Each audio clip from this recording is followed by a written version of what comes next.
Bevor wir mit dem Pflücken anfangen, muss noch einiges vorbereitet werden. In diesem Video nehme ich dich mit hinter die Kulissen und zeige dir, was du für die Verpackung und den Transport der Beeren vorbereiten musst.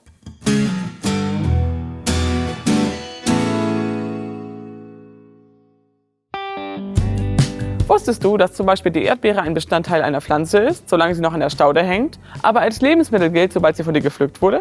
Deshalb darf sie nur in sauberen Verpackungen mit Lebensmittelzulassung abgelegt werden.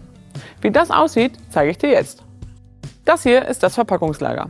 Hier steht das Verpackungsmaterial, also Kisten und Schalen, auf Paletten gestapelt und eingeschweißt. Das ist wichtig, damit Insekten, Vögel oder Schadnager sie nicht verunreinigen können. Von hier aus werden sie mit einem sauberen Transporter oder einem dafür geeigneten Anhänger zum Feld gebracht, wo du sie dann auf deinen Wagen oder andere Erntevorrichtungen stellen kannst. Die Verpackung darf nicht einfach so aufs Feld gestellt werden. Die Beeren dürfen ab der Ernte nicht mehr den Boden berühren, weil sie ab dem Zeitpunkt der Abtrennung von der Staude als Lebensmittel gesehen werden. Das gleiche gilt auch für die Kisten, in der sie sich befinden. Wenn du sie vollgepflückt hast, solltest du also darauf Acht geben, dass du die Kisten nicht einfach so auf den Boden stellst oder zwischenlagerst, sondern auf den dafür vorgesehenen Transporter oder Anhänger. Von dort aus geht es ins Kühlhaus oder direkt in den Handel, da die Beere nach jeder Stunde, die nach der Ernte vergeht, ihr Aroma verliert.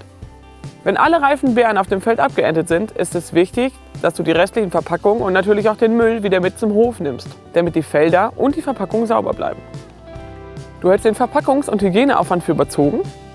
Dann überlege dir einmal, wer vor dir über das Feld gelaufen ist. Häufig tummeln sich hier nachts Ratten, Mäuse, Wildtiere oder Haustiere. Außerdem hast du doch auch ein Interesse an sauberen Lebensmitteln, oder? Bei der Verpackung und dem Transport der Beeren gibt es also ein paar Besonderheiten. Verwende nur Verpackungen, die von deinem Betrieb vorgesehen sind und eine Lebensmittelzulassung haben. Sorge dafür, dass sie ordentlich gelagert werden und nicht verunreinigt werden können.